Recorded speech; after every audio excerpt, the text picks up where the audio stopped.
Je, je vous souhaite la bienvenue à cette session. Nous allons devoir commencer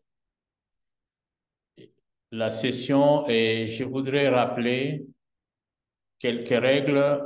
Nous allons garder le micro fermé pour permettre à l'orateur de nous présenter ses diapositives et nous allons garder aussi les caméras fermées, sauf pour les présentateurs.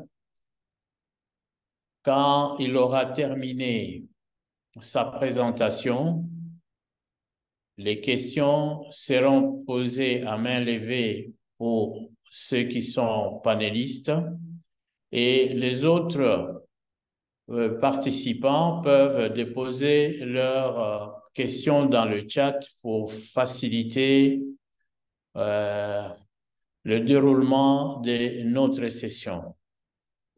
Je vous remercie de vous avoir connecté à cette session et je voudrais rappeler qu'au début du mois d'avril, nous avons programmé comme thème la thématique des antibiotiques.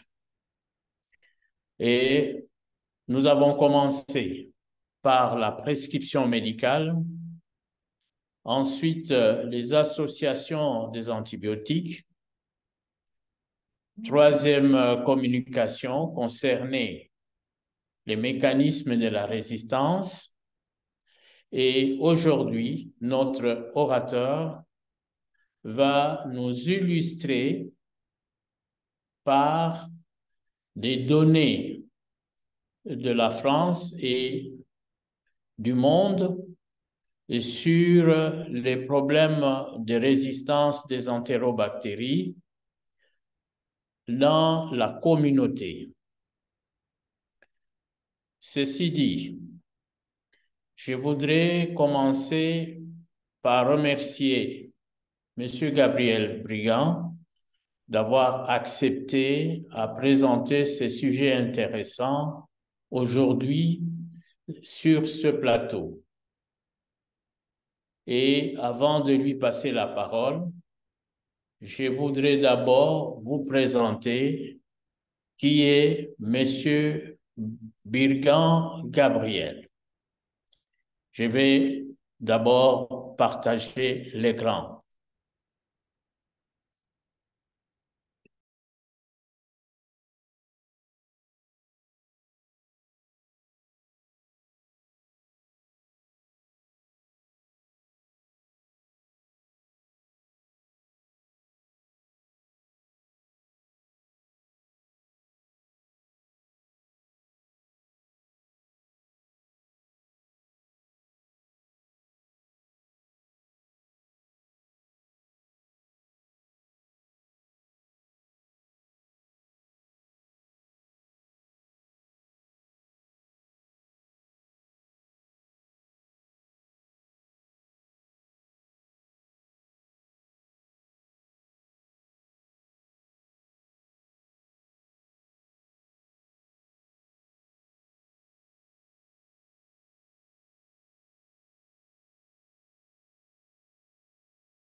Mesdames, Messieurs, il y avait un problème de son.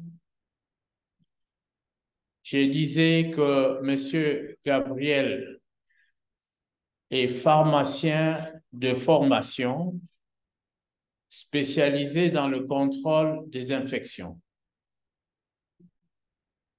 Il dirige le Centre régional de lutte contre les infections dans le département des Pays de la Loire, nous sommes en France, et dirige le Centre national de référence français pour la protection et le contrôle de l'infection et la résistance aux antimicrobiens en soins primaires et maisons de repos.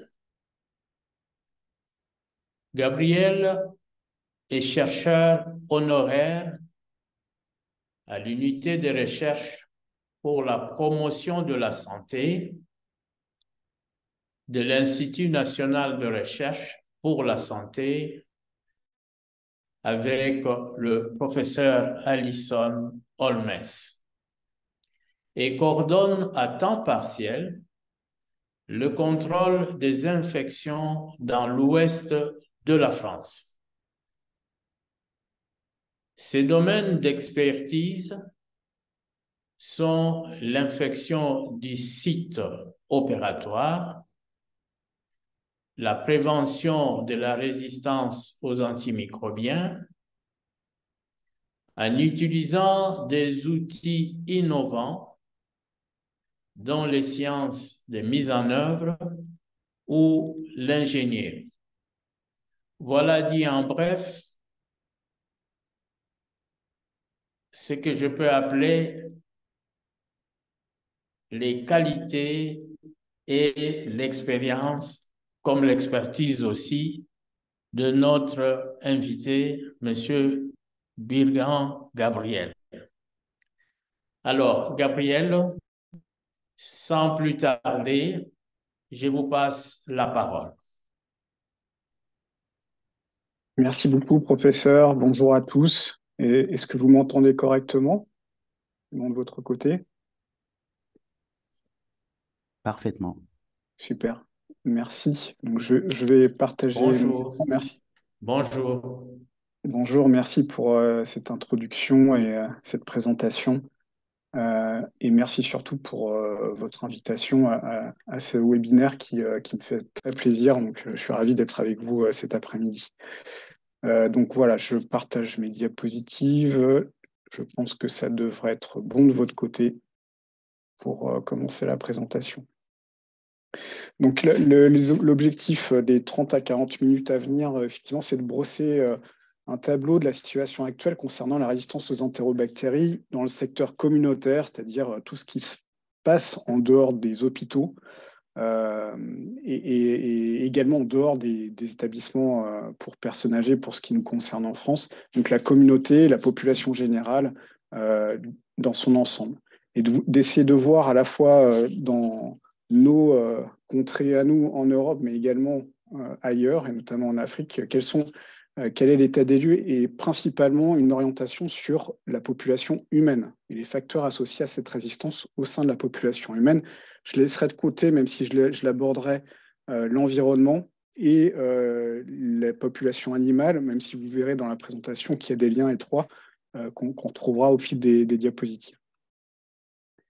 Alors, je vais commencer par quelques diapositives d'introduction. J'irai très vite parce que ce sont des copier-coller de ce document donc des Nations Unies sur la résistance aux antibiotiques que je vous incite à feuilleter puisque c'est vraiment un document qui est très intéressant à la fois en termes d'information mais également en termes d'infographie. Donc j'ai pris les figures qui me paraissaient importantes et intéressantes à vous présenter. La première étant celle-ci, on a l'habitude de voir, qui est le nombre d'antibiotiques qui a été développé et commercialisé au fil des ans.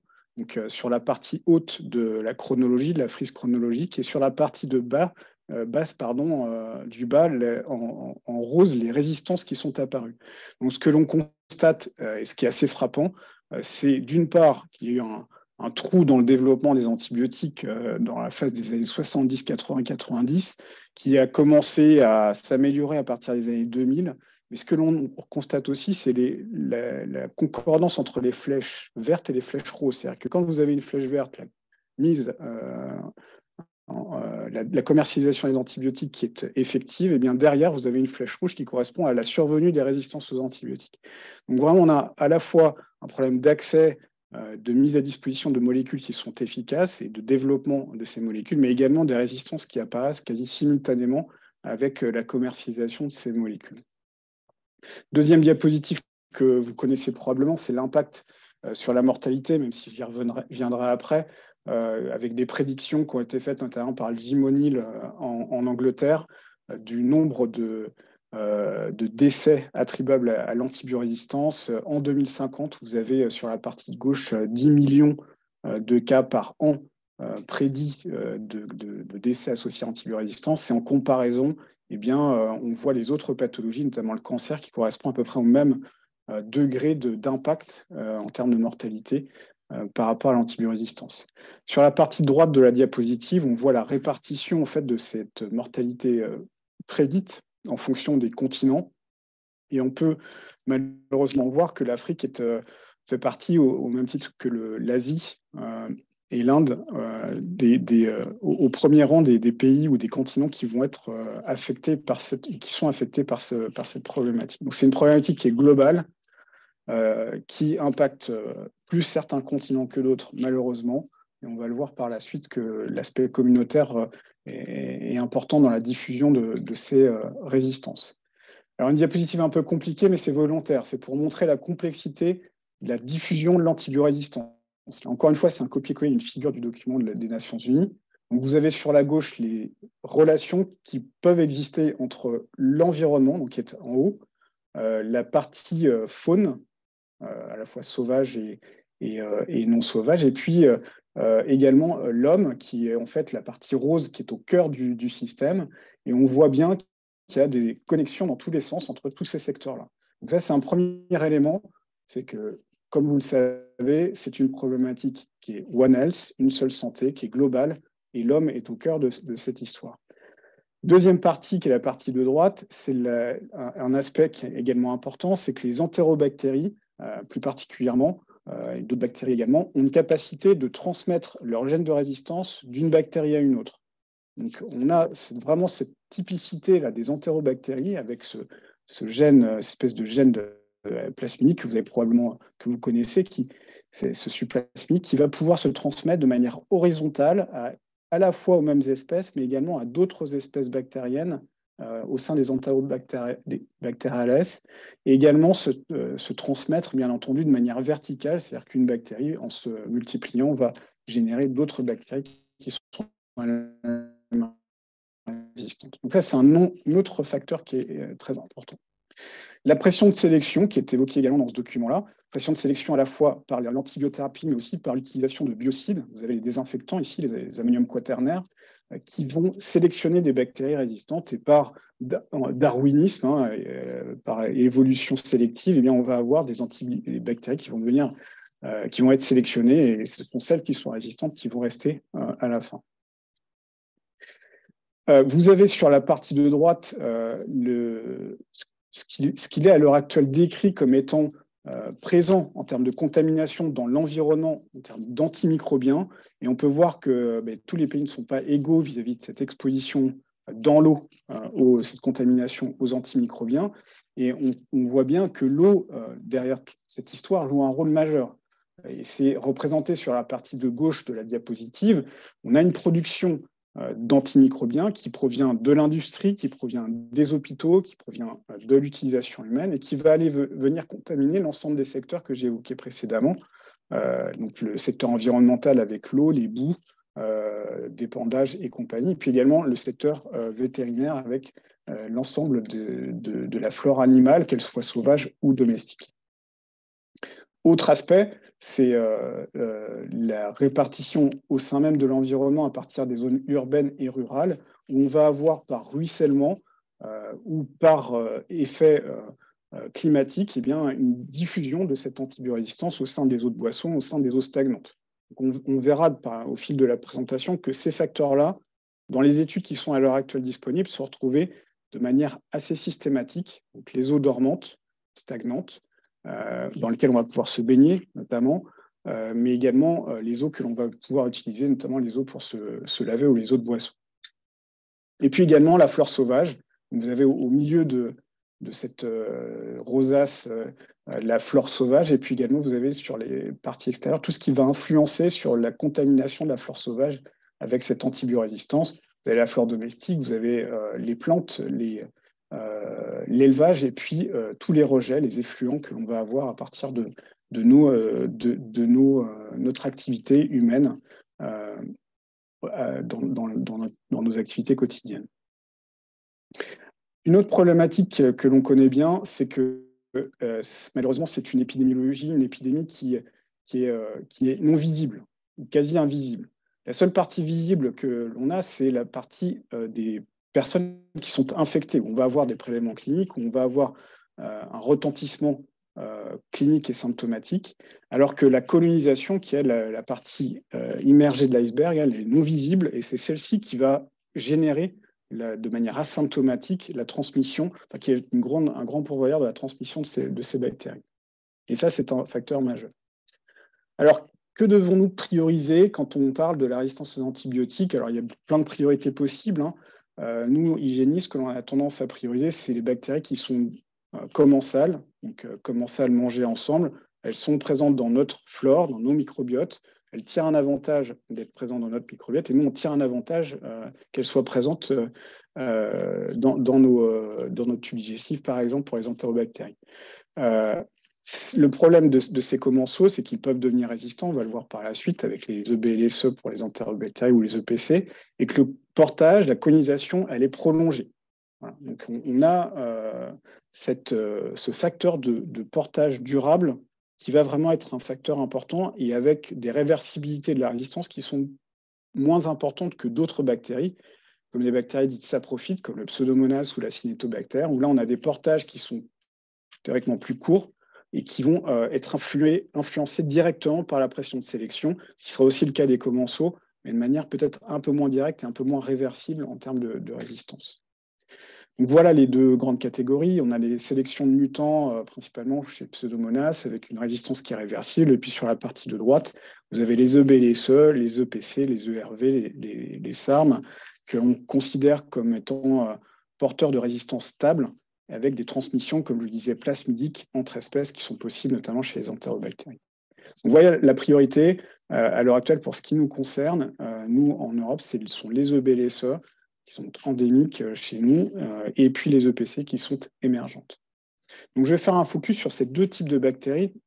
Pour commencer, les EB et les SE, donc les entérobactéries productrices de bêta-lactamase à spectre étendu, où là, en termes de physiopathologie, on va avoir tout d'abord une exposition, qui est l'exposition à un autre individu ou à l'environnement qui est contaminé, et dans lequel il y a ces fameuses BLSE, entérobactéries, ou un des plasmides qui est porteur de la résistance. Et en fonction de cette exposition et de l'arrivée au niveau de l'estomac, eh bien, il y a un contexte local qui va favoriser le passage de l'estomac, et notamment le changement de pH, de potentiel hydrométrique au niveau de l'estomac, qui va permettre à la bactérie finalement de ne pas être bloquée par ce pH, et c'est favorisé par des anti-acides que vous avez sur la droite, ou les inhibiteurs de pompe à protons. Donc, on a des médications en dehors des antibiotiques qui vont favoriser cette colonisation, ou ce processus de colonisation. Une fois que la bactérie est arrivée au niveau du côlon, donc là, on a une flore barrière qui, théoriquement, va prendre le dessus et va permettre d'éviter l'installation de ces bactéries résistantes. Mais lorsque l'on est soumis à des médications, notamment les antibiotiques, eh bien, il y a une sélection qui se fait de ces bactéries résistantes, ou tout du moins une brèche qui va se créer dans le microbiote qui est censé nous protéger par l'intermédiaire de l'antibiothérapie. Et donc, la bactérie va pouvoir s'installer, proliférer et rester de manière durable au niveau du côlon. Une fois que ce côlon est passé, eh bien, il y a une émission dans l'environnement via les FSS, et également au niveau de la peau. Pour ce qui concerne les patients hospitalisés, on pourra en retrouver au niveau des dispositifs invasifs. Et plus on a une diarrhée et une incontinence qui est présente, ou un déficit d'hygiène de manière basique, plus on va avoir un risque de transmission qui va se faire, et notamment par les mains et par les excrétas de ces BLSE ou de ces EPC. Alors, jusqu'aux années 90, on avait principalement des Klebsiella pneumoniae productrices de BLSE, qui avaient un focus principalement au niveau des établissements de santé, des hôpitaux. Et au fil du temps, eh bien, on a une évolution de l'épidémiologie, notamment vers la présence d'Escherichia coli, qui est une bactérie qui est une bactérie commensale et dont la propension à diffuser dans la communauté est plus présente que les Klebsiella. En tout cas, c'est ce que on tente à penser. On a eu ce glissement-là des Klebsiella vers les Escherichia coli au fil des ans, et notamment à partir des années 2000 pour les E. coli. Et une des caractéristiques majeures, c'est le réservoir de ces entérobactéries présentes au niveau du tube digestif. En comparaison du staph doré, du Staphylococcus aureus ou des staphylocoques de manière générale, qui sont présents sur la peau, la quantité de ces entérobactéries qu'on trouvera au niveau des selles est majeure. Elle est équivalente à 10 puissance 10 BLSE produites par jour pour un patient qui est porteur dans ces selles, 10 puissance 9 pour les urines, alors qu'elle est de 10 puissance 7. Donc, on a un log 2 de différence pour le staph doré. Et en fait, il suffit juste d'un picogramme de sel pour qu'il y ait une transmission qui soit possible d'un individu à un autre. C'est notamment le cas en secteur hospitalier, où là, je vous ai mis un bassin dans un hôpital à Paris, où on voit dans le fond, en fait, le bassin qui est mal nettoyé et qui va être, par ce picogramme de sel, le potentiel transfert, la potentielle transmission à l'origine de la transmission de la BLS. Autre facteur, j'ai déjà évoqué, c'est la sélection par les antibiotiques. Donc, vous avez la flore barrière, vous avez des Escherichia coli qui sont sensibles à hauteur de 10 puissance 9 par gramme de sel. Et lorsque vous soumettez le microbiote à une pression antibiotique, une sélection antibiotique, eh bien, les bactéries résistantes vont proliférer, s'installer, et on a une concentration de ces bactéries qui vont être de plus en plus importante au niveau des selles. Donc un transfert des bactéries sensibles vers les bactéries résistantes qui vont pouvoir, à partir de ce picogramme-là, venir être transmises d'un individu à un autre. Quel antibiotique, alors c'est une diapositive chargée, voilà, je vais passer rapidement, mais quel antibiotique favorise cette sélection? On a tendance à penser qu'il y a des gradients en fonction des antibiotiques, mais globalement, toute antibiothérapie sélectionne les bactéries résistantes. C'est ce qu'il faut retenir. C'est tout antibiotique. Alors, il y a une analogie qui est intéressante, qui a été faite par un spécialiste américain lors d'un congrès, j'ai perdu son nom. C'est qu'en fait, il faut considérer, lui considérait l'antibiothérapie assez similaire à une chirurgie. La chirurgie, quand vous avez une chirurgie, vous faites une brèche avec le scalpel dans une barrière qui est la peau. Lorsque vous utilisez un antibiotique, et quel que soit l'antibiotique, vous faites une brèche par l'antibiotique dans une barrière qui est le microbiote intestinal. Et en fait, la guérison d'une brèche, de l'incision chirurgicale, elle prend du temps. La guérison du microbiote prend du temps également. Et il faut s'installer dans un système de guérison de ce microbiote. Donc, je trouvais que l'analogie était assez parlante et probablement un peu simpliste, mais elle est assez intéressante. Et tout antibiotique, finalement, sera associé à une sélection de ces bactéries. Alors voilà un panel un peu simplifié, mais ce que l'on voit, c'est que les réservoirs, ils sont multiples. Ça peut être des réservoirs humains, ça peut être des réservoirs animaux, environnementaux, ça peut être des réservoirs au niveau de l'hôpital comme la communauté, on va le voir par la suite. Les transferts, ils sont multiples, ils sont par les mains, par les excrétas, par les plasmides, par les bactéries, que le brassage de population favorise ce transfert. Et en fait, on a en hôte réceptif soit des personnes dans la population générale, soit des patients. Donc c'est vraiment un système qui est global. On n'a pas des choses qui sont cloisonnées comme pour d'autres bactéries. On a tendance à penser que l'hôpital joue un rôle majeur. Là, l'hôpital joue aussi un rôle majeur, mais il y a un retentissement sur d'autres secteurs comme sur la communauté. Alors, ce qui nous fait penser aussi que l'hôpital n'est plus vraiment le centre, enfin, est un des centres d'intérêt, mais plus le seul, c'est l'évolution, notamment ici en Angleterre, de l'épidémiologie face à des mises en place d'interventions dans les hôpitaux. Là, vous avez l'évolution de plusieurs micro-organismes au fil des années dans les hôpitaux anglais. Vous avez le SARM, vous avez les Escherichia coli dans les hémocultures, le Clostridium difficile, et vous avez une liste, là, 22 interventions qui ont été menées au fil des ans dans les hôpitaux anglais. Il y a des interventions principalement basées sur le bon usage d'antibiotiques ou la prévention de la transmission via l'hygiène des mains. Et ce que l'on constate, c'est qu'il y a une diminution de la grande partie des bactéries. Donc, vous voyez, les Clostridium diminuent de manière assez drastique d'ailleurs, le SARM aussi. En revanche, les Escherichia coli restent stables, de la même manière que pour les staph dorés sensibles à la méticilline. En d'autres termes, Escherichia coli, staph doré, si vous vous souvenez d'une des diapositives, ce sont des commensaux. Donc l'impact de nos actions à l'hôpital sur ces commensaux, qui ont une diffusion communautaire, sera faible. Donc il faut pas simplement avoir des actions sur l'hôpital, il faut aussi en avoir sur la communauté si on veut maîtriser cette résistance aux antibiotiques. Les EPC, alors de quoi parle-t-on? Les EPC, c'est simplement une fuite en avant en fait. On a des enterobactéries qui sont sensibles, on les traite par des C3G, par des fluoroquinolones, on sélectionne des BLSE, donc on vient de voir juste avant, et puis à partir du moment où on arrive en situation où les BLSE sont très présentes chez nos patients, eh bien on utilise des carbapénèmes, et là on a les résistances au carbapenem. Bon, la suite, elle est très logique, hein, et on arrive à ces systèmes de résistance à la fois par imperméabilité au carbapénème, mais aussi par production d'enzymes, et notamment des carbapénémases. Et ça, c'est une roue que je trouvais assez intéressante, qui a été dessinée par Jean Carlet, qui est un de nos têtes de pont sur la résistance aux antibiotiques en France. Et on voit qu'à partir du moment où on a de la résistance, on a de l'inquiétude, on utilise des antibiotiques de manière empirique pour essayer de couvrir très largement le potentiel risque lié à l'antibiorésistance, on sélectionne, et puis après, on a encore de la résistance, et ainsi de suite. Donc, c'est vraiment un cercle vicieux qui va s'installer avec de la transmission croisée dans tout ça. Alors, de quelle bactérie, quelle est l'épidémiologie des EPC? Alors, je vais vous passer rapidement, parce que j'imagine que vous avez déjà eu, vous avez connaissance largement de tout ça. On a la classe d'Amber qui permet de classifier les carbapénémases, et vous avez des classes A et D. Je vais essayer de les passer rapidement après sur une des diapositives suivantes en termes d'épidémiologie. Vous avez notamment les métallobêta-lactamases, les OXA qui prennent une place très importante, et puis les KPC également, où vous avez sur la partie droite les aires d'endémicité, et on voit qu'en fait c'est variable. Vous allez le voir sur les cartes qui vont suivre.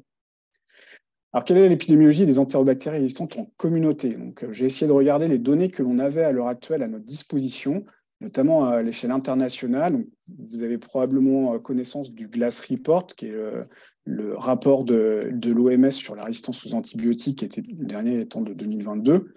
Eh bien, j'ai regardé quelles étaient les données qui étaient collectées dans ce GLASS Report avec des fiches individualisées par pays. Eh bien, quand on regarde les données qui sont présentes derrière, on voit que la majorité des données proviennent de l'Europe.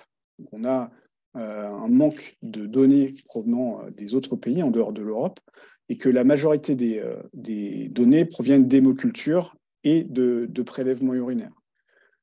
Donc ça, c'est avec un nombre de laboratoires participants que vous avez ici, vous voyez, qui est quand même assez déséquilibré en termes de répartition sur le globe.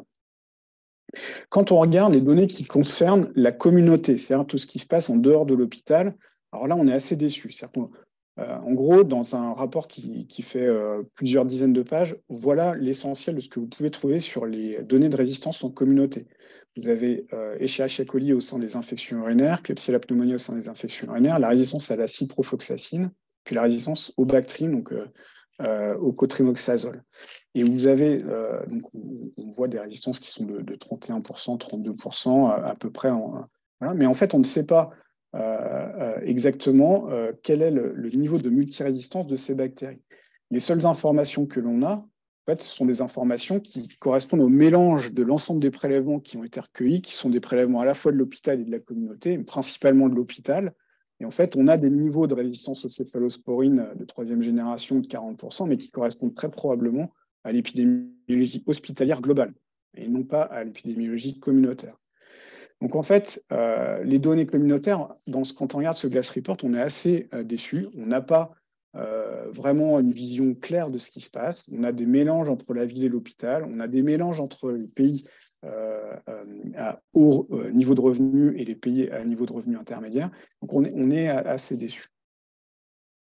Quand on s'attache à voir la résistance aux EPC, aux carbapénémases, pardon, sans les entérobactéries, là on a quelques informations, mais encore une fois avec des choses qui sont assez parcellaires. Donc là je reprends la classe d'Amber qu'on a évoquée précédemment, et on voit qu'en fonction du type de carbapénémase, on a des situations géographiques qui sont quand même assez différentes, où les VIM sont principalement présentes en Europe, les NDM, New Delhi, même si ça ne plaît pas aux Indiens, on peut le comprendre, sont plus présentes en Asie et en Inde, L'IMP est plus présent en Asie, et puis la KPC, on a l'impression qu'il y en a un peu partout. Donc, on a vraiment des caractéristiques épidémiologiques sur les EPC qui sont très variables en fonction des pays. Et il y a une carbapénémase qui nous pose problème, ce sont les OXA, notamment les OXA 48 ou les OXA 48-like, où on a pour les OXA 48 une cartographie qui est assez récente, enfin, elle date de 2020, qui montre que le pourtour méditerranéen, le bassin méditerranéen, est celui le plus impacté par ce type de bactéries carbapénémase, donc avec des zones d'endémie un peu partout autour de la Méditerranée. Alors que les autres types de carbapénémase, notamment les OXA 180 et 232, elles sont présentes un peu partout, mais la zone d'endémicité principale, c'est l'Inde. Avec également une présence, comme vous pouvez le voir, dans certains pays subsahariens, et puis une transmission clonale qui a été évoquée dans cet article-là, à la fois chez Klebsiella pneumoniae, mais également chez Escherichia coli, où on a, même si la diffusion est probablement beaucoup moins précise que ce que l'on a à l'heure actuelle en termes de connaissances pour les BLSE, les Escherichia coli ST38 et ST410 semblent être ceux qui ont tendance à diffuser de la manière la plus clonale. En termes d'impact, vous connaissez ce papier-là, je ne vais pas vous passer beaucoup de temps, c'est le Lancet qui a été publié l'année dernière sur le burden de l'antibiorésistance qui a fait grand bruit, qui est le premier en fait, papier à vraiment analyser de manière compréhensive la résistance aux antibiotiques et son impact à l'échelle globale en 2019. Et on a, quand on regarde par pathologie, un impact de l'antibiorésistance qui est principalement les infections respiratoires basses. Donc, ça provoque des décès lorsqu'il y a des infections respiratoires basses. Et les infections urinaires arrivent au 4e rang. Et quand on essaie de regarder ce qui correspond parmi ces infections urinaires à la communauté, on arrive à 61% donc du burden des infections urinaires qui arrivent à la communauté. Et si on prend Escherichia coli, on multiplie ça par un facteur 90%, c'est-à-dire qu'on considère qu'il y a 90% dans la communauté des infections urinaires qui sont Escherichia coli, on arrive à peu près 140 000 cas par an de décès associés à Escherichia coli résistants aux antibiotiques. Le problème, encore une fois, c'est qu'on ne sait pas exactement quel est le profil de résistance de ces bactéries, puisqu'il n'est pas disponible dans l'article. On ne sait pas précisément quel est le site d'infection. Il n'y a pas de connexion en fait, entre les deux graphiques que je suis en train de vous présenter et l'aspect communautaire. Bon, c'est pareil, il est assez peu évoqué dans l'article, même quasiment pas évoqué. On ne sait pas d'où viennent où sont acquis ces bactéries. Alors, les cartes disponibles, donc là, vous avez la résistance au quinolone chez Escherichia coli et la résistance au C3G, au céphalosporine de 3e génération. Ce qu'on constate, c'est l'espace intertropical, même si ce n'est pas complètement vrai. On a en Inde et puis en Asie un souci au sujet de ces résistances, et notamment de l'impact en termes de mortalité. Alors, pour revenir au système de surveillance, comment la surveillance en communauté, elle est menée? Alors là, j'ai essayé de regarder en fait à l'échelle de la planète ce qu'il y avait comme système de surveillance en place pour la résistance en communauté. Il y en a très peu, en fait. Vous avez là l'essentiel des systèmes qui sont disponibles. Vous avez la Suisse, qui est probablement celui qui est le plus abouti en résist, qui donne des niveaux de résistance chez Escherichia coli. Vous avez les bactériémies en Angleterre, où on ne sait pas vraiment d'ailleurs s'il s'agit de l'hôpital ou de la communauté. Et puis quelques petits réseaux, notamment à Hong Kong, où il y a un petit réseau communautaire qui permet de voir la résistance. En fait, c'est compliqué de faire de la surveillance de la résistance en communauté, ça ne faut pas se leurrer. Vous avez à droite la liste des choses qu'il faut cocher pour avoir un bon système de surveillance de la résistance dans les infections urinaires. Mais bon, a priori, c'est faisable parce que certains pays, quand même, y arrivent. C'est le cas notamment chez nous en France, où là, vous avez notre système de surveillance en secteur communautaire que l'on mène ici à Nantes. Et le principe, en fait, il repose sur le volontariat. Donc, il n'y a pas d'incitation particulière. Les laboratoires de biologie médicale du territoire français sont sollicités et nous apportent leurs données une fois par an. On arrive, vous voyez, à avoir des données de 1500 laboratoires de biologie médicale, ce sont les points bleus répartis sur la carte de France, avec à peu près 750 000 antibiogrammes qui nous arrivent. C'est un petit aparté français pour vous donner pour présenter quelques données. Et on a donc des taux de résistance qui nous permettent, des données qui nous permettent d'avoir des taux de résistance par région et des évolutions, vous voyez, pluriannuelles, où on a des taux de résistance, notamment au C3G, chez Klebsiella pneumoniae, qui avoisinent les 9%, entre 8 et 9%, mais assez stable, même si on a une petite augmentation ces derniers temps.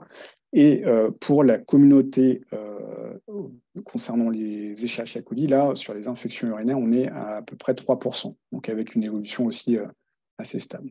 Voilà. On a également la possibilité d'avoir les carbapénémases. Donc là, vous avez un nombre de carbapénémases qui sont issus de prélèvements urinaires au sein du système de surveillance, donc les 750 000 antibiogrammes dont je vous ai parlé là. Et vous voyez que le nombre de carbapénémases isolés d'urine à l'heure actuelle en France, il reste quand même extrêmement faible. On est, pour Escherichia coli, à 15 souches isolées de prélèvements urinaires au sein du réseau par an l'année dernière. Donc, vous voyez qu'on a une augmentation, en revanche, qui est quand même assez significative. Donc, on reste assez vigilant sur cette histoire-là parce que la progression est asymptotique. Alors, en Afrique, que se passe-t-il? Alors, je me suis permis de prendre cette étude-là qui vient d'être publiée, et publiée en JACC et MR pour voir quels sont les systèmes de surveillance à l'heure actuelle disponibles en Afrique. Bon, on tombe un peu sur la même conclusion que précédemment, c'est-à-dire qu'on a des systèmes qui sont à la fois hospitaliers et qui prennent en compte les prélèvements de patients qui probablement passent en consultation aux urgences. On n'a pas de système qui soit franchement, disons, à l'origine de données communautaires. Donc, c'est des choses qu'on a du mal à distinguer au sein de tout ça. En revanche, il y a quand même pas mal de systèmes en place. 41 systèmes de surveillance qui ont été identifiés, 23 au niveau national et certains qui sont transnationaux, 11. Donc, on a des systèmes qui sont en place et la majorité, comme on peut le voir ici, j'ai pris que ceux où il y avait outpatients, il y en a plus que ça dans le papier, mais surveillent les Escherichia coli. On peut avoir, a priori, à l'échelle du continent africain, une idée, commencer par l'hôpital, bien entendu, la communauté vient après, mais de la résistance, et on a une visibilité qui, à mon avis, peut être intéressante à l'heure actuelle avec les données disponibles. Et en fait, tout ça augmente au fil des ans. Vous voyez le nombre de sites qui apportaient leurs données au GLASS Report.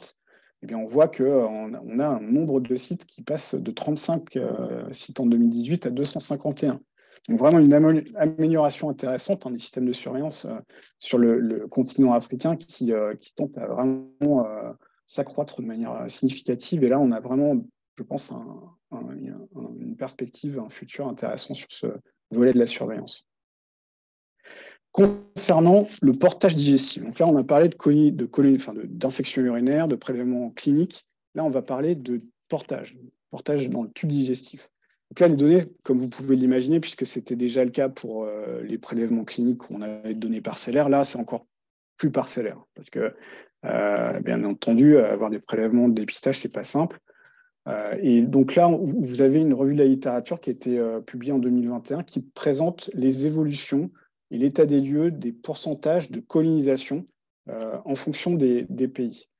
Donc, ce qu'on peut voir de manière globale, c'est sur la partie de gauche, l'augmentation, vous voyez, elle est constante. On passe de 2,6% de portage d'Escherichia coli BLSE en 2003-2005 à 2018, 21%. Voilà, c'est constant, c'est linéaire. Peut-être une petite baisse là, sur ces dernières années. Et ce que l'on voit sur la partie droite, c'est l'hétérogénéité qui peut exister en fonction des pays. On a des pays comme les États-Unis, on a un taux de portage digestif de BLSE de 3,5% jusqu'à 76% ici en Tanzanie, 58% en Chine. Donc on a une hétérogénéité qui nous laisse penser qu'il y a bien entendu des facteurs et des déterminants derrière qui jouent sur cette hétérogénéité. Et c'est ce qu'on va aborder dans les diapositives suivantes. Donc là, c'est une autre vision du portage digestif qui là est en Afrique, c'est au Ghana. Une étude assez remarquable où les auteurs en fait sont allés dans des pharmacies, ils sont allés dans 4 pharmacies indépendantes. Et ils ont demandé aux clients des pharmacies s'ils étaient partants pour faire un dépistage pour la recherche de BLSE. Et ils ont inclus un nombre quand même significatif d'individus, puisqu'on est à 400 personnes qui ont participé à l'étude. 302 ont été retrouvés positifs, 75%, donc de portage à BLSE, 25% négative. Et ce qu'ils ont essayé de faire, c'est de séparer les patients qui arrivaient pour une prescription d'antibiotiques versus les autres, de manière à voir si les antibiotiques influençaient sur le portage. Ils ont fait des prélèvements à J7, 7 jours après la prise d'antibiotiques théoriques, 14 jours après et 28 jours après. Bon, l'impact, vous voyez, les chiffres sont très petits, mais on a, sur les 28 qui ont pris des antibiotiques, on passe à 7 jours à 71%, 50%. Donc, on a plutôt tendance à avoir une décroissance, d'ailleurs, contrairement à ce qu'on pourrait penser, mais on part déjà d'un niveau haut de prévalence. Et pour les contrôles, eh bien, on a là une augmentation, en revanche, du taux de portage, même si, encore une fois, les effectifs sont très faibles. Les auteurs concluaient au fait qu'on pourrait estimer à près de 90% le portage au fil du temps de BLSE. Probablement pas exactement vrai, je ne suis pas complètement persuadé de ça, mais retrouver un tenté 75% de portage de BLSE est quand même assez marquant. Voilà, c'est peut-être l'information qu'il faut retenir du papier. Alors, quels sont les facteurs qui sont associés à la résistance en communauté? La consommation d'antibiotiques, bien entendu, hein, on pourrait l'imaginer. Là, vous avez les évolutions. Je passe assez rapidement. Ces papiers publiés dans le Lancet sur les évolutions de consommation d'antibiotiques en fonction des pays. On voit que globalement, ça augmente hein, un peu partout. Là, on a une distinction des tendances de consommation d'antibiotiques en fonction des classes OMS. Vous savez, l'Access, qui sont les premières lignes qui, a priori, ont peu d'impact sur l'antibiotique, et Watch, qui sont importants d'un point de vue clinique et qui ont un impact sur les antibiotiques. On a des variations en fonction des continents et types de pays, mais globalement, on voit quand même que ça augmente, sachant qu'il y a bien entendu des distinctions à faire en fonction des pays à haut niveau de revenus et des autres pays où on a à la fois le problème d'accès, sans mauvais jeu de mots, aux antibiotiques, qui est majeur, hein, et notamment avec les histoires de pénurie là, qui ont amplifié les choses, et également la contrepartie qui est la restriction. Donc, la balance n'est probablement pas trouvée, mais c'est vous qui savez mieux que moi le définir. Et puis, la répartition de ces watch access en fonction des types de pays, on voit qu'il y a une hétérogénéité et les pays à haut niveau de revenus sont parfois pas les meilleurs, bien entendu, en termes d'utilisation de ces antibiotiques, notamment des first line. Donc, vous voyez le Japon qui utilise assez peu de first line et qui utilise plutôt les antibiotiques à fort impact écologique. Alors, est-ce que ces antibiotiques ont un impact sur la résistance en communautaire? Vous allez malheureusement être, je pense, assez déçu. On aura tendance à penser que oui, mais en fait, dans la réalité, c'est un peu plus mitigé. Quand on regarde la revue de la littérature ici sur les soins primaires qui ont été publiés, on a quand même tendance à avoir un impact, notamment lorsqu'on est dans la période qui suit la prise d'antibiotiques, sur les Escherichia coli urinaires. Donc, une association entre prise d'antibiotiques et survenue de résistance aux antibiotiques. Puis, sur les prélèvements respiratoires, donc la chose est un peu identique. C'est dans les mois qui suivent la prise d'antibiotiques, on a une association, mais après, les choses commencent à se lisser. Pour ce qui concerne cette étude-là qui a été menée en Israël, là, l'idée, c'est de voir si, individuellement parlant, le fait de prendre des antibiotiques génère de la résistance, donc notamment à la fluoroquinolone, et si le fait d'avoir dans son entourage, dans son voisinage, des gens qui prennent des antibiotiques génère un surrisque pour nous d'avoir une résistance. Ça, c'est en 2 mots ce qui a été fait dans cet article-là. Et ce qu'ils ont remarqué, c'est qu'effectivement, le fait individuellement de prendre des fluoroquinolones était un risque d'avoir un Escherichia coli résistant au quinolone, mais également que le fait d'avoir un voisinage qui prend des quinolones nous met nous-mêmes à risque d'avoir une infection à Escherichia coli résistant au quinolone. Et notamment les femmes dans les quartiers denses. Vous voyez que le sexe féminin, vous allez voir, retrouver de manière assez fréquente. Bon, là, il s'agit d'infections urinaires, donc on a quand même un lien, mais c'est quand même assez troublant. Autre étude ici en Espagne, système Pirasoa, qui est très bien fait. Ils ont des choses en Andalousie qui sont très bien mises en place sur le bon usage antibiotique. Ils ont regardé si le fait de mettre en place des actions de bon usage à l'échelle de la communauté avait un impact sur la survenue de résistance, notamment dans les urines, avec Escherichia coli BLSE. Et on voit là que le fait de faire de l'éducation sur le bon usage pour les prescripteurs en ville, avec des entretiens face à face, a permis à la fois d'améliorer et de diminuer la consommation de certains antibiotiques, mais également de diminuer la survenue de cas de BLSE dans les prélèvements urinaires. Donc on a sur cette étude-là quelque chose qui est plutôt positif, c'est-à-dire le bon usage diminue la résistance. Ben là, c'est moins flagrant. Alors là, c'est l'Angleterre. Ils ont pris toutes les bactériémies Escherichia coli. Ils ont regardé si le fait de diminuer les consommations d'antibiotiques, qui est la partie haute, était corrélé à la partie basse, qui est la résistance. Et si vous prenez par exemple le total, vous avez, avec une action qui a été assez intensive, là, menée en 2015 de bon usage d'antibiotiques, une diminution des consommations globales, mais vous n'avez pas la diminution de la résistance qui va avec.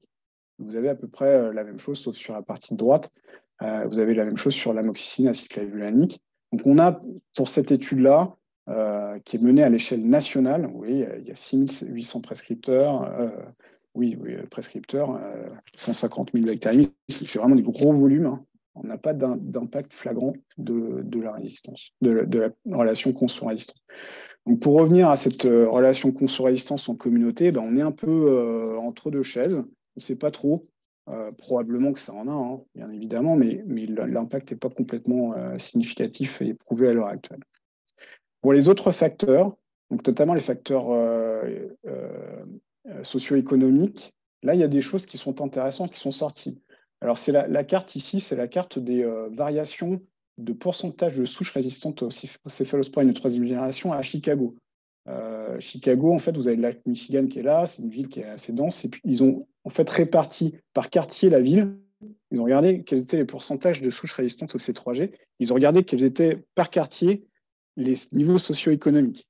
Et ce qu'ils ont retrouvé, c'est que les blacks non hispaniques, donc dans l'étude, étaient significativement associés à la survenue donc, de bactéries résistantes au C3G, mais de manière protectrice, hein, de manière assez surprenante, alors que les hispaniques purs, eux, hispaniques en population d'origine hispanique, pardon, étaient associés de manière positive à la survenue de résistance au C3G. D'autre part, le fait d'être en logement surpeuplé était également associé de manière significative, et également le fait de ne pas avoir d'assurance. Donc, on a des facteurs, c'est univarié, il y a plein de biais derrière, très probablement, mais on a la sensation qu'il y a quand même des choses qui se passent en termes d'association entre les facteurs socio-économiques et la survenue de la résistance. Donc là, on bascule en Inde, où vous avez cette étude aussi assez intéressante qui était dans un centre une maternité en Inde, où ils ont demandé en fait à des femmes qui allaient accoucher de réaliser un prélèvement pour recherche de BLSE. Ils ont, en parallèle de ça, mené des entretiens semi-directifs pour voir en fait quels étaient leurs niveaux de vie. Donc, ils ont posé des questions sur la manière dont ils vivaient, sur le travail qu'ils réalisaient, le travail de leur entourage et compagnie. Et ce qu'ils ont retrouvé de manière systématique dans l'étude, eh bien, c'est que le niveau de revenus était associé à un surrisque de résistance aux antibiotiques. Et on voit sur la partie droite, là, la courbe, tout en bas à droite, vous avez en abscisse les revenus, et en ordonnée les proportions de BLSE, on voit que plus vous êtes pauvre en Inde, et plus vous avez un surrisque d'avoir du portage d'une bactériurie, pardon, c'était pas du portage, c'est de la bactériurie à BLSE. Donc, l'environnement dans lequel on évolue, et notamment socio-économique, est probablement, même quasi certainement associé à un surrisque de résistance. Ici en France, on a fait à peu près la même chose sur les données que je vous ai présentées précédemment, et on retrouve encore cette histoire de surpopulation des foyers. Alors, plus vous avez des départements dans lesquels il y a des foyers qui ont un niveau de population, enfin un nombre de personnes qui les occupent important, plus vous avez de la résistance à BLSE. Donc, avec plein de choses entre les deux, hein. L'association était présente ici, également avec des antibiotiques, et également retrouver l'association avec la densité d'élevage de poulets qui était significativement associée. Alors là, on part sur les Pays-Bas. Je suis désolé, je vous fais un peu le tour du globe et notamment de l'Europe. Mais c'est une étude qui me semblait importante j'en ai deux là qui me semblaient importantes à vous présenter pour voir quels sont les déterminants. C'est une analyse qui a été faite assez intéressante où ils ont pris les gènes de BLSE, notamment de BLSE des chats coli aux Pays-Bas. Ils ont regardé qu'ils étaient chez l'homme, pardon, chez l'animal et dans l'environnement. Ils ont regardé quels étaient les liens entre ces gènes pour voir quelles étaient les sources de transmission potentielles. Et ils sont arrivés à établir un gradient de pourcentage où on voit que 60% des souches, des gènes pardon, qui ont été analysés étaient liés à la transmission interhumaine au sein ou entre mésonies. Donc, on a la transmission un peu dans tous les sens, mais la transmission interhumaine, elle semble quand même importante et majeure. Et au deuxième rang, on avait, à hauteur de 19%, des relations entre gènes qui étaient liées à l'alimentation. On a, vous voyez, de la transmission interhumaine dans la communauté, ça devient de plus en plus précis. Ici, c'est pour les animaux de compagnie. Là, c'est des prélèvements qui ont été effectués à J0 à 1 mois et à 6 mois sur les prélèvements fécaux des humains et également des animaux, où on a des prévalences qui sont quand même très faibles au sein des humains et des animaux aux Pays-Bas, mais on a quand même de la transmission homme-animal, notamment avec les chiens, qui se fait avec des coportages, les mêmes souches qui ont été retrouvées dans 5 foyers. On voit apparemment que notre vie aussi avec les animaux domestiques peut influencer la transmission et la prévalence. Alors, quel est, sur la base de tout ça, le pourcentage de coportage au sein des foyers? Il est estimé dans cette revue de la littérature à 12%. C'est-à-dire que dans 12% des foyers où il y a une BLSE, on peut présumer en fait, qu'il y aura une transmission à un autre membre du foyer. C'est grosso modo ce qu'il faut comprendre de ce papier-là. Et en fait, l'exposition au risque, elle est de à peu près 1,5 à 2 événements pour 1000 personnes semaine. C'est-à-dire que si vous avez un temps cumulé de 1000 personnes semaine, vous allez avoir 2 transmissions de BSE qui va arriver. Ici, dans cette étude-là, l'idée, c'était de suivre des patients qui sortaient de l'hôpital. Donc ça, c'est un autre élément qui est important, c'est que vous avez des patients qui sont BLSE, qui ont acquis leur bactérie potentiellement à l'hôpital, qui sortent dans la communauté, et ce qu'ils vont transmettre à leurs membres de la famille. Ben oui, ils transmettent aux membres à leur entourage ou dans leur maisonnée. Ça a été évoqué ici avec des transmissions clonales dans 18 cas de transmission, avec 11 patients qui ont été inclus dans cette étude-là et les sondes de contact autour. Et c'était principalement lié à des gens qui avaient bien entendu une dépendance assez lourde, des patients qui souffraient de cancer, qui avaient des incontinences, et dont le conjoint, qui était principalement celui qui avait l'acquisition de la BLSE, était une aide active dans la prise en charge au quotidien pour cette situation-là. Même topo ici avec les EPC, à Toronto, ici au Canada, où en fait vous avez des patients qui sont porteurs et vous regardez les contacts autour à J0, à 3 mois, 6 mois, 9 mois. On a, vous voyez, 95 cas index qui sont inclus dans l'étude, 177 contacts, et on a la survenue d'EPC positifs qui suit. 9 à J0, 4 à AM3, 1 à AM9 et 2 à AM12. Et ce qui était associé, encore une fois, c'est le conjoint qui va acquérir la bactérie, ne toujours pas partager la même salle d'eau, donc se laver dans les mêmes endroits, et puis également des choses qui étaient associées à l'âge et puis aux comorbidités.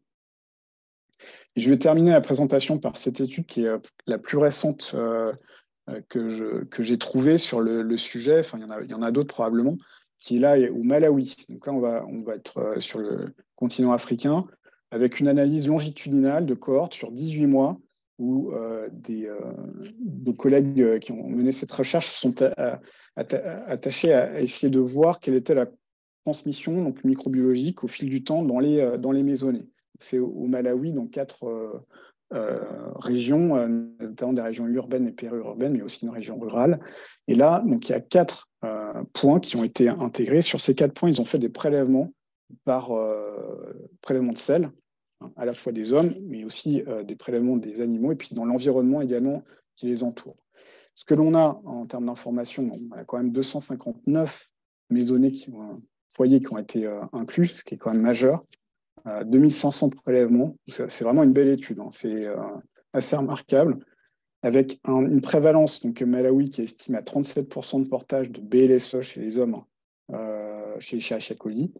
Et là, vous avez l'évolution au fil du temps. Donc, vous avez un nombre de prélèvements qui varie au fil du temps, hein. Il y en a 4 au total par individu, mais ça s'échelonne dans le temps. Et ce que l'on voit, c'est un trou là, au niveau du mois d'avril à juillet. Vous allez voir, on a une sorte de saisonnalité en fait, qui est présente dans toutes les régions là, qui est décrite. Alors, ils ont fait une matrice de corrélation entre les facteurs. Ils ont pris les facteurs de vie en fait, des gens, puis ils ont essayé de voir si certains facteurs étaient associés entre eux. Bon, l'objectif, je ne l'ai pas encore bien compris, mais ce qu'ils ont décrit, c'est que le fait d'avoir des oiseaux de compagnie était plus associé au fait de préparer, d'avoir des oiseaux qui étaient au contact de la nourriture qu'ils préparaient, donc ce qui est assez logique. Le fait d'avoir des niveaux de revenus importants était un facteur positivement associé au fait d'avoir de l'eau, de boissons qui proviennent d'un réseau d'eau structuré, avec de l'eau au robinet, entre guillemets, en comparaison de l'eau du puits. Puis la présence le fait d'avoir des revenus importants était associé au fait d'avoir accès à l'hygiène des mains de manière plus facile. Ce qui était corrélé de manière négative, c'était de manger dans des plats partagés avec des problèmes de sanitaire associés, et puis le fait d'avoir des forts niveaux de revenus était inversement associé au fait de partager les plats. Alors, qu'est-ce que l'on retrouve comme facteur associé au BLSE?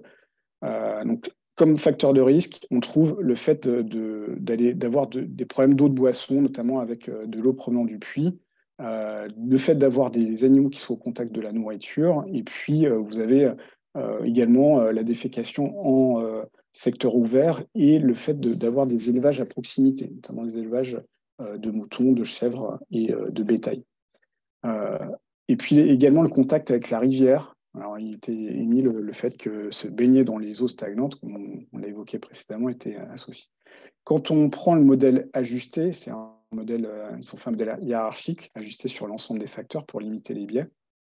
Eh bien, le puits et les eaux de boisson étaient associés de manière positive et significative, alors que le fait d'être en contact avec des eaux stagnantes, là, devenait un facteur protecteur. Donc, vous allez me dire, on ne comprend plus rien. Bah oui, c'est de l'épidémiologie.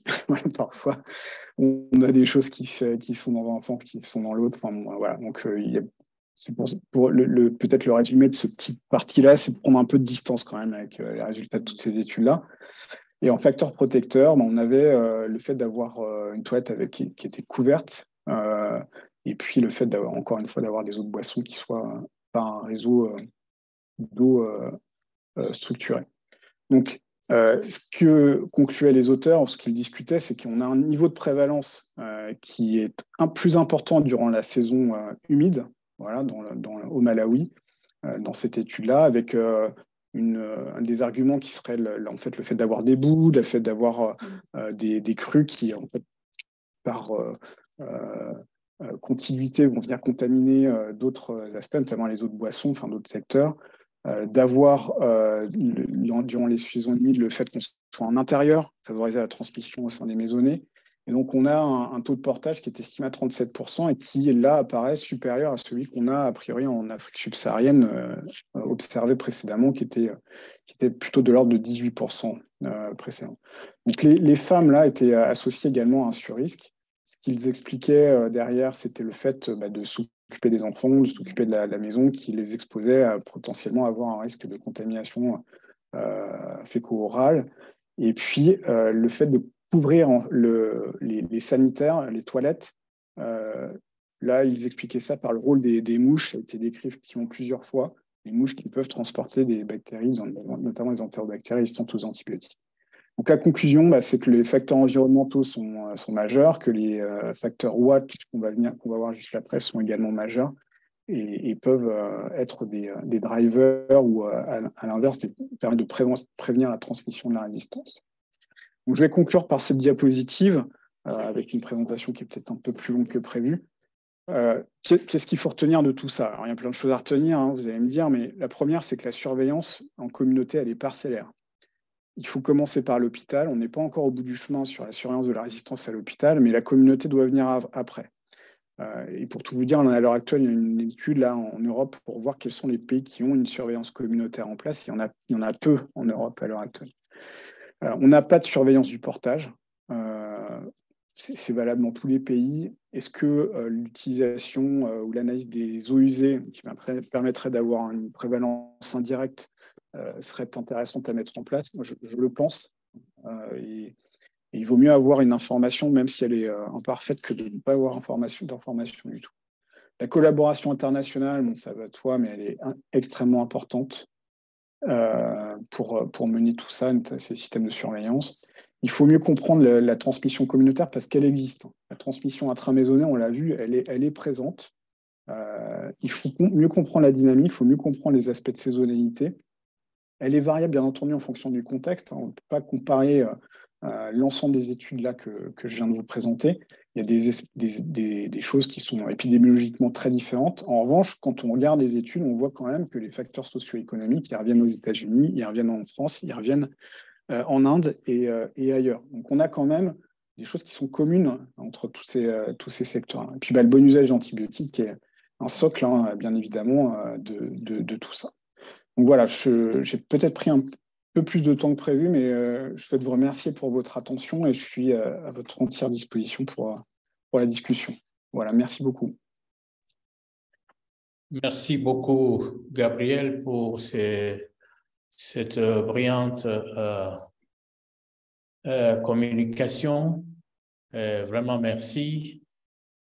Nous apprenons beaucoup de cette communication qui a brassé les données de la plupart des pays dans le monde et aussi de l'Afrique et de l'Asie.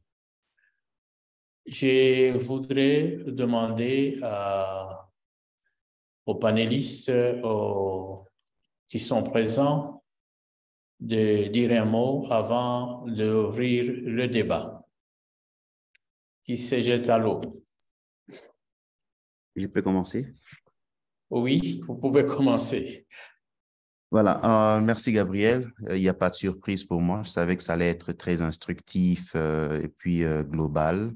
Vous aviez balayé tous les travaux sur le sujet, ce qui est très riche et très bien. Voilà, donc dans la discussion, je pourrais donner quelques autres éléments dans la région africaine, des travaux dans lesquels nous avions participé. Et je suis content de voir qu'il y a quand même des points qui reviennent et qui se confirment. C'est notamment les femmes qui sont à risque pour ce portage des gènes résistants et donc portant des BLSE, mais aussi des carbapénémases, notamment dans sa forme OXA48, qu'on a pu trouver dans une indication indirecte de portage communautaire, c'est-à-dire chez les femmes enceintes qui viennent en consultation prénatale et chez qui on a fait des prélèvements, des échantillons au niveau rectal et on a trouvé, par exemple, le portage de OXA48 jusqu'à 2,2% de l'échantillon. Et pour le BLCE, on avait le CTX-M15 qui revenait jusqu'à 12%. Donc, ce sont des réalités.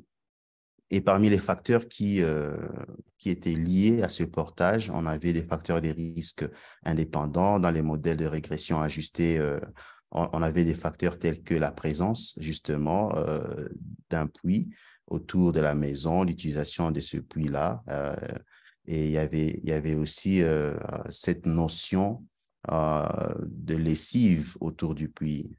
Et donc, on comprend très bien lessive, on voit les dessous et donc probablement les matières fécales qui sont très, très riches. Vous aviez même montré une des images pour montrer que le tout petit point de matière fécale peut être suffisamment chargé de ces micro-organismes porteurs des gènes de résistance. Voilà, donc pour moi, c'est très brièvement connecter cette présentation à des données en région africaine qui ont aussi trouvé ces facteurs qui sont plutôt similaires. Merci et c'était une très belle présentation.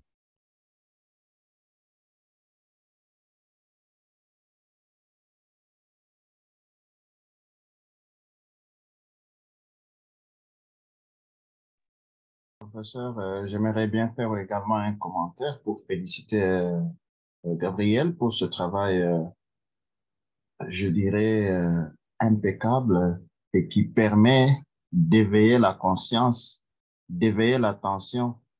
Mais pour quel résultat pour nous-mêmes? Parce que ceci interpelle justement que là où on peut penser qu'il n'y a pas d'emploi, il n'y a pas de boulot, il y a tellement beaucoup de boulot, d'opportunités d'ouvrir justement un éventail. Ceci ouvre d'ailleurs un éventail très grand, que non seulement au niveau des structures de soins, il faudrait étendre nos efforts dans la communauté.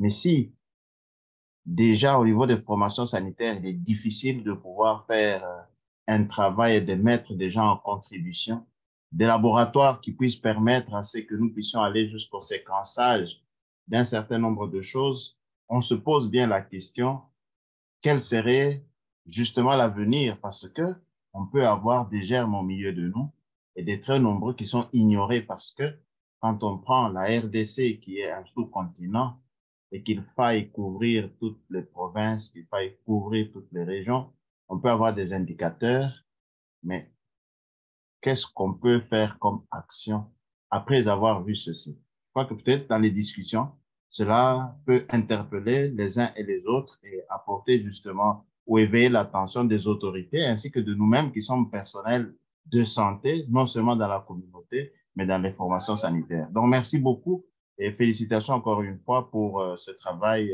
qui sonne justement un coup d'alarme qui nous permettrait de pouvoir nous réveiller, de pouvoir courir vers plus d'informations et plus d'actions. Merci beaucoup. Merci pour ce commentaire. Effectivement, ça peut paraître perturbant ce genre de présentation et je pense qu'il faut quand même refixer un peu les priorités. C'est-à-dire que là, c'est une présentation sur la communauté. Certes, l'antibiorésistance est un problème global. Donc, comme vous le disiez, si vous agissez à l'échelle du Congo, de la République du Congo, et que les pays aux alentours ne le font pas, effectivement, vous allez avoir une action, une efficacité qui sera probablement partielle. Elle ne sera certainement pas nulle, hein. Elle sera peut-être partielle s'il n'y a pas de cohérence d'ensemble. Mais là, je crois que Andy est mieux placé que moi pour en parler. Donc ça, c'est la première chose, c'est d'avoir une action qui soit cohérente à l'échelle d'un territoire. Donc ça, c'est vraiment important.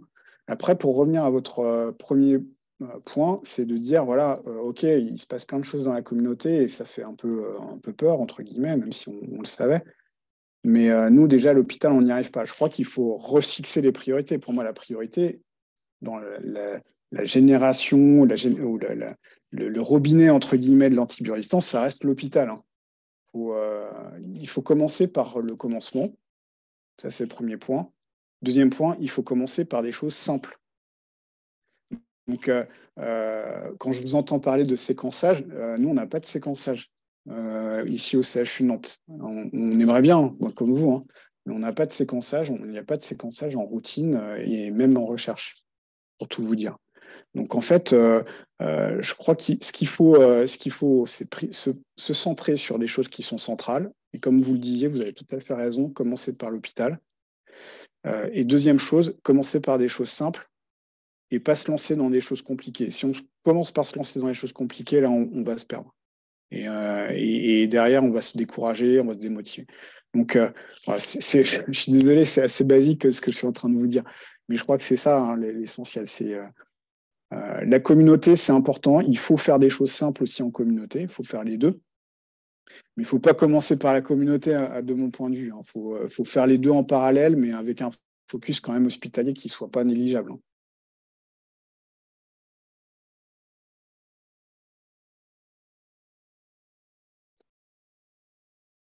Donc, je vous apprends rien en vous disant ça, hein, je pense. Merci. Alors, nous, dans le chat, Monsieur Ekumbo pose la question de savoir quelle serait la valeur ajoutée des études sur l'antibiorésistance réalisées dans, il voulait dire, dans les approches systémiques comparées aux études hospitalières ou communautaires prises de manière isolée.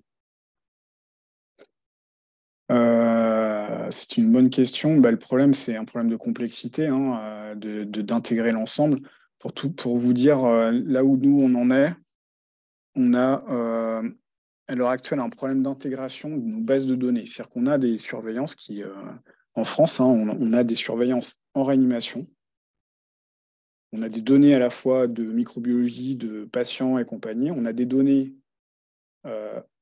plus généralement à l'hôpital. On a des données, comme vous l'avez vu, via notre système en communautaire, en EHPAD, dans les soins, dans les maisons de repos. On a des données dans l'environnement, on a des données dans l'animal. Le problème, c'est qu'aucune ne communique. Et la première étape, là, c'est ce qu'on essaie de faire. Et d'ailleurs, c'est aussi une dynamique européenne, c'est d'avoir des données qui soient intégrées. Voilà. L'animal, donc la santé animale, l'environnement et l'homme, avec tous les secteurs dont on a parlé tout à l'heure. Et si on commence à faire communiquer les données, on a déjà une vision holistique qui est un peu plus intéressante de mon point de vue.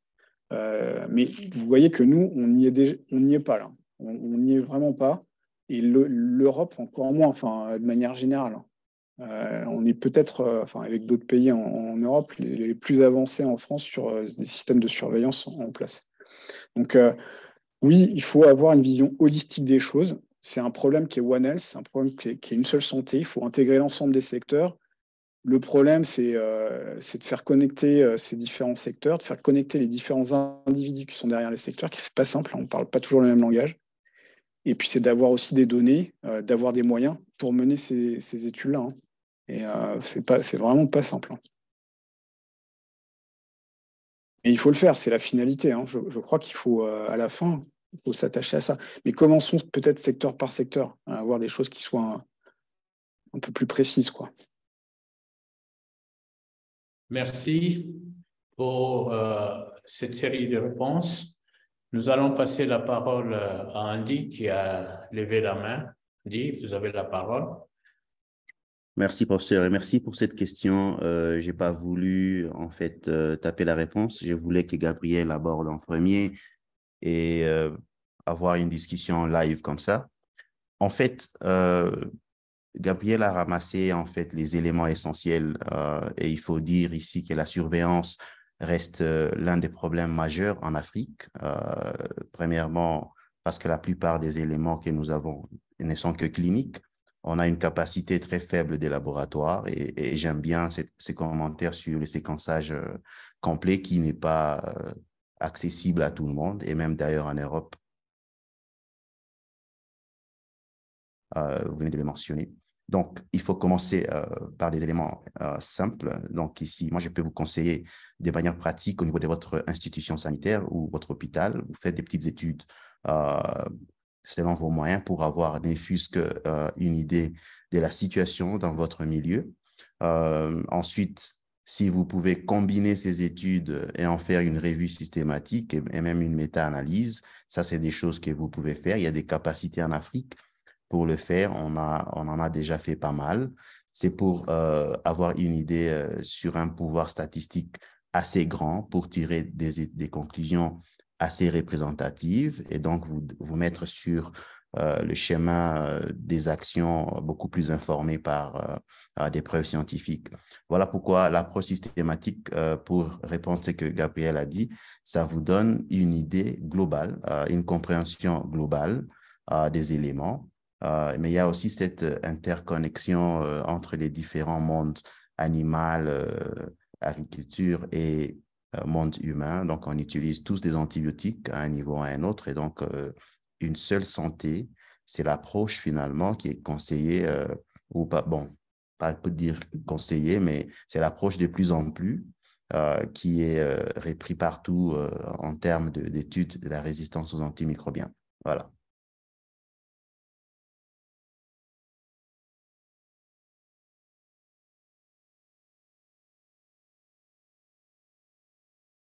Merci, Andy. Est-ce que, Dr. Valérie, vous êtes satisfait ou vous avez encore un commentaire ou une autre préoccupation à ajouter en rapport?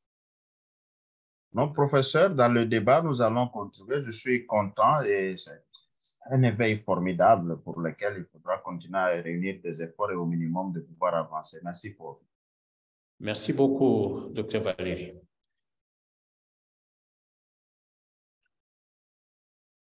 Autre commentaire ou bien question, une préoccupation?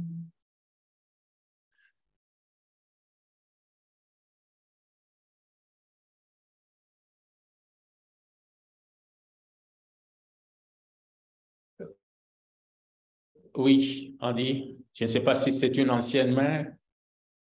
Non, c'est juste pour dire qu'il y a une main levée, Monsieur Ekumbo. Ah, Monsieur Ekumbo, oui, qui a posé la question il y a quelques instants. Ekumbo, vous avez la parole.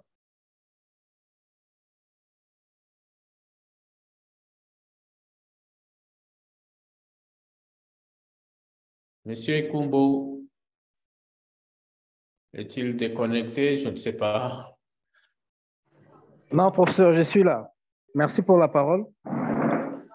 Allons-y alors. Oui, je voulais savoir justement quelle est l'image que la population fait de l'antibiorésistance. C'est comme si déjà au niveau des hôpitaux, il y a certains médecins qui prescrivent des antibiotiques sans pour autant tenir compte des critères ou encore des modalités pour faire le bon usage d'antibiotiques, mais aussi ces défauts des études locales menées ici chez nous. Mais alors, comme le problème ne se limite pas seulement au niveau des hôpitaux, mais aussi au niveau de la communauté, quelle serait l'image que la communauté s'est fait de cette antibiorésistance, surtout que dans nos milieux, il n'y a pas de réglementation ou encore que la population aussi peut se procurer des antibiotiques sans prescription médicale. Vous mettez le doigt sur un sujet qui est extrêmement important, qui est compliqué et que j'ai l'impression qu'on n'a pas encore trouvé la solution sur la sensibilisation de la population. Alors, le facteur complémentaire que vous évoquez, c'est l'accès aux antibiotiques qui est effectivement ce qu'on appelle en anglais,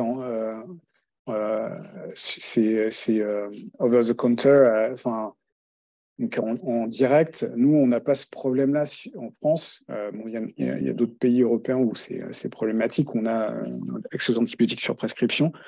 Mais on a ce problème de la sensibilisation des personnes, des patients à la résistance aux antibiotiques. Moi, quand je pose la question à mon entourage de ce que c'est que la résistance aux antibiotiques, on me dit, bah oui, mais je l'ai eu encore récemment, cette réflexion-là, on devient résistant aux antibiotiques, nous.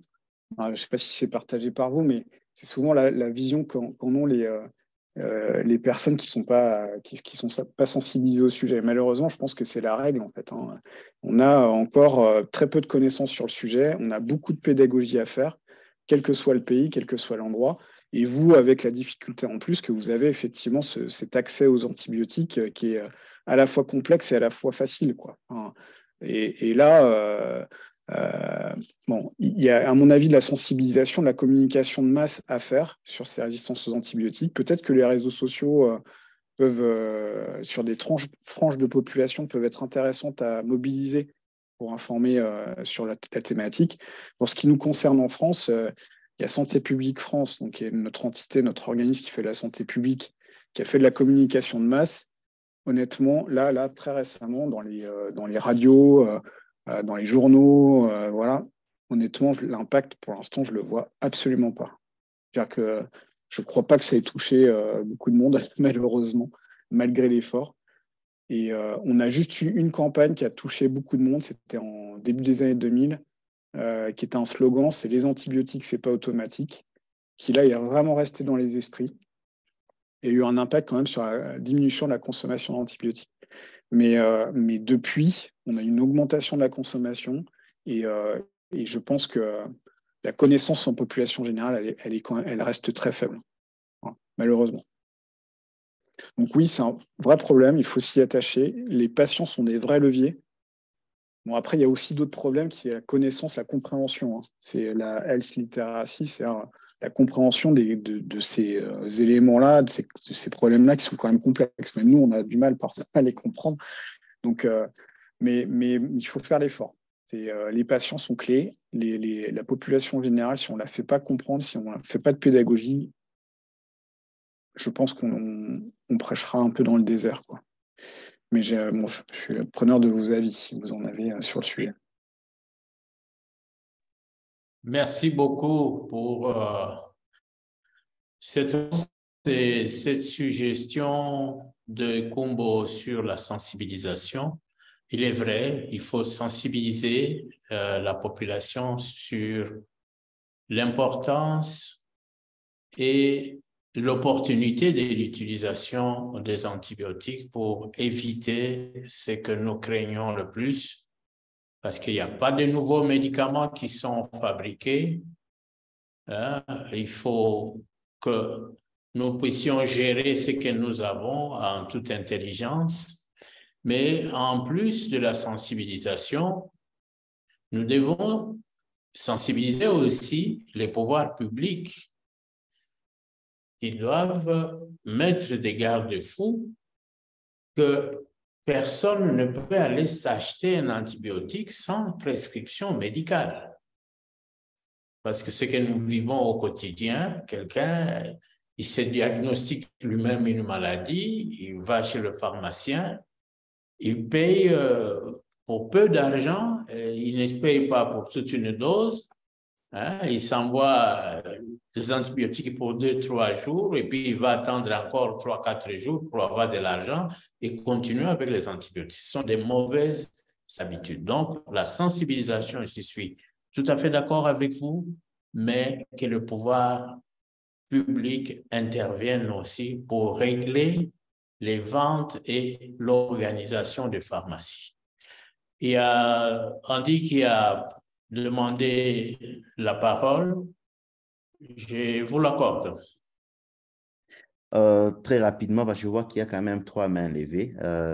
J'apprécie la complexité de ce problème dans le monde entier d'ailleurs, mais chez nous en particulier en Afrique, les pouvoirs publics, il n'y a pas de politique sanitaire contraignante qui puissent réguler l'accès aux antibiotiques, qui puissent faire le suivi des médicaments écoulés dans la communauté, notamment ici l'automédication aux antibiotiques est très surprenante, tellement élevée.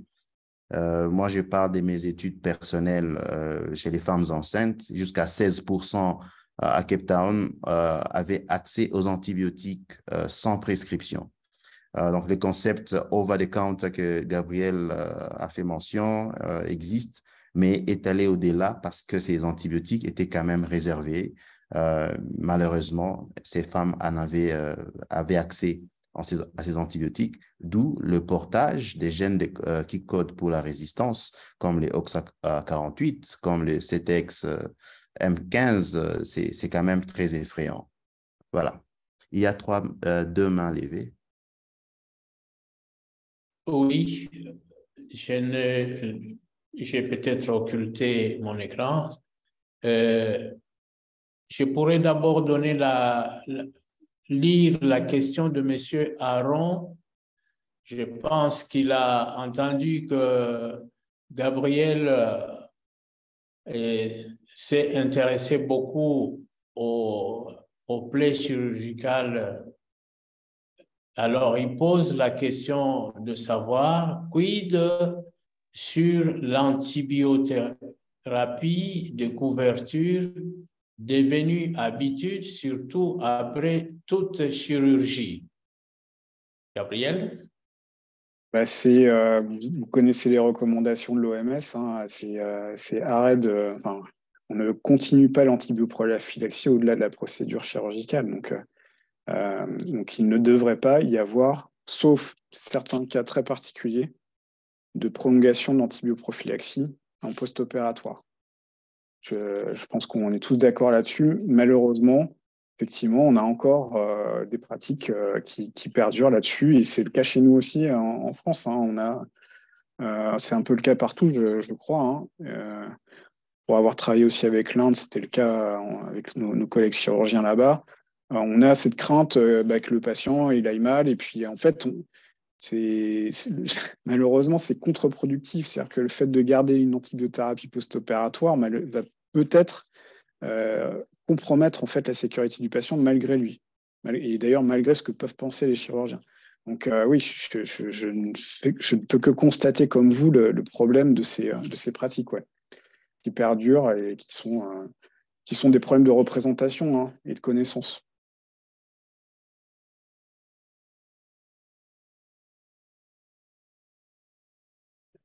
Merci beaucoup. Nous allons passer la parole à Rodrigue pour poser sa question.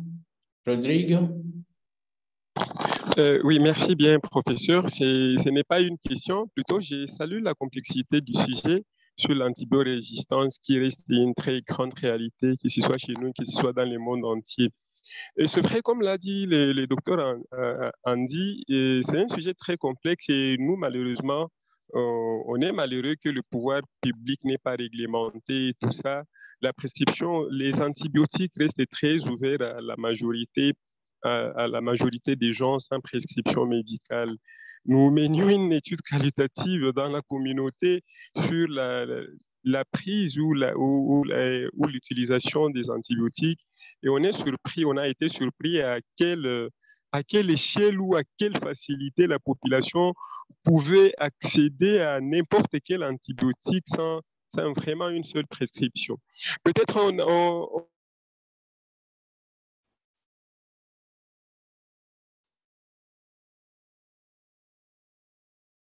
Je trouve que Rodrigue est en difficulté.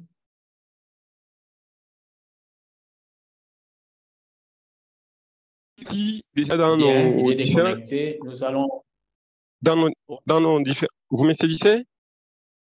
Oui, c'était coupé à un moment donné. Ok, merci. Je disais que on a l'impression, comme on voudrait bien faire, on voudrait du coup prendre tout ce qui est solution, mais je voudrais proposer que, comme l'a dit Gabriel, qu'on fasse ce qui est simple et possible chez nous. C'est-à-dire, au moins, mener des études des études qui cherchent à connaître les microbiotes de chacune de nos structures. Nous savons que ça reste une très grande réalité que dans la majorité de nos structures où on prescrit les antibiotiques, mais on ne sait pas déjà les germes les plus fréquents dans nos milieux. Je crois qu'un... Merci beaucoup, Rodrigue, pour votre contribution. On peut chuter. Et nous passons la parole à Mathias.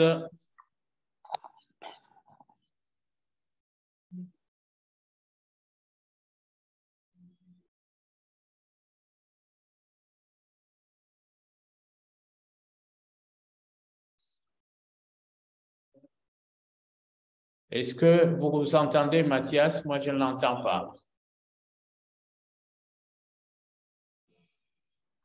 Oui. Merci beaucoup, professeur. Je félicite M. Gabriel et tous les intervenants qui sont passés. Ma préoccupation à moi est que les antibiotiques que les gens utilisent dans la communauté, nous avons des pharmacies ici, chez nous ici en Afrique, particulièrement.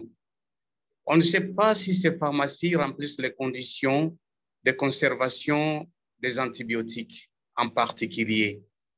Pourquoi? Parce que les conditions physiques, j'estime que ça pourrait changer même les principes actifs ou détruire même les antibiotiques. J'aurais souhaité à ce qu'une étude pourrait être faite de la manière dont on conserve les antibiotiques. Pourtant, les médecins peuvent prescrire des médicaments qu'il estime être efficace. Mais en achetant ces médicaments dans des pharmacies, dans des conditions impossibles, de la chaleur ou autre, je pense que ces médicaments-là peuvent changer des principes actifs et qui pourraient même influencer sur son efficacité et la résistance des bactéries. Merci.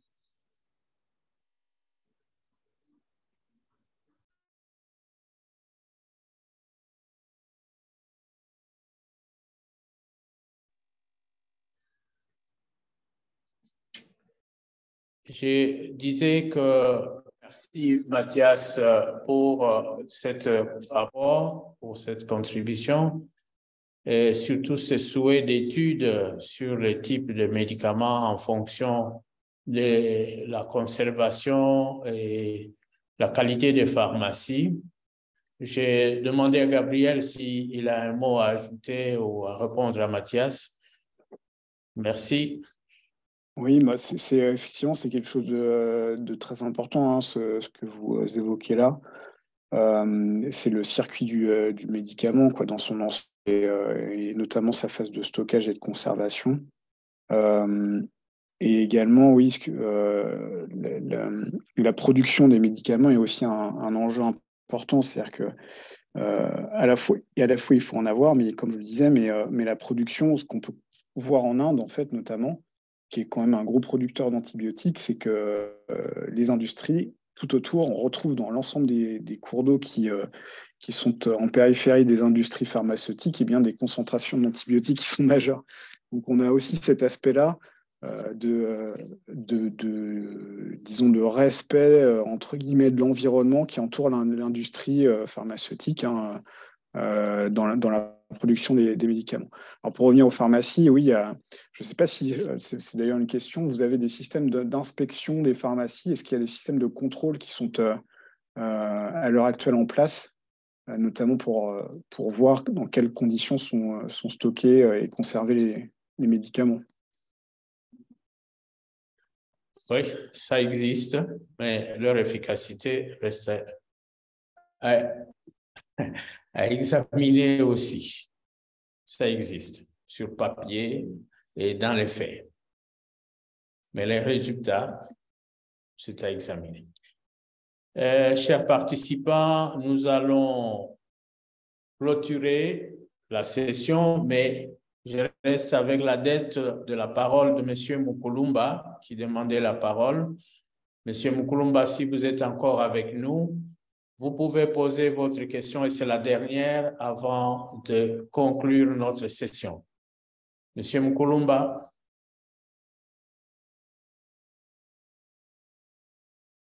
Je pense qu'il est déconnecté.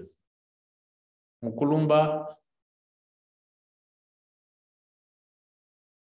Bien, nous remercions d'abord M. Gabriel pour avoir accepté cette invitation et surtout de nous présenter l'économie des diapositives qu'il a préparé pour nous. Je pense que ce ne sera pas la dernière fois. Les sujets ne manqueront pas dans le domaine qui vous occupe. Nous aurons encore besoin de vous les fois prochaines et nous ne manquerons pas de vous adresser notre invitation dans la mesure où votre temps vous le permet. Je remercie aussi. Avec grand plaisir. Pardon. Merci. Je remercie aussi tous les autres participants. Ainsi, nous terminons la problématique des antibiotiques telle que nous l'avons annoncé au début du mois. Le mois prochain, nous aurons plusieurs thèmes sur l'hygiène de main.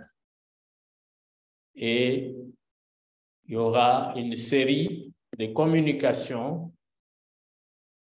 sur l'hygiène des mains. L'hygiène des mains, vous le savez, c'est la pierre angulaire de la prévention et contrôle des infections. Quoi qu'on fasse, l'hygiène des mains a sa place et le mois prochain, nous allons nous pencher là-dessus. Quelqu'un a demandé comment il pourra avoir les données qui ont été présentées aujourd'hui. Nous le rassurons que nous allons mettre à la disposition de tous les participants ces données pour votre documentation. Et prochainement, avec l'autorisation de Gabriel, nous pouvons les mettre sur notre site. Voilà. Merci. Aux uns et aux autres, merci et je remercie vivement Kanika et son équipe d'Eco India qui nous ont permis de vous atteindre où vous vous trouvez. Merci et à la prochaine. Merci à tous. Merci Gabriel. Merci, au revoir. À très bientôt. Au revoir. Merci, au revoir à tout le monde. À la prochaine. Merci. Bye bye. Merci à Gabriel. Merci pour ce. Merci.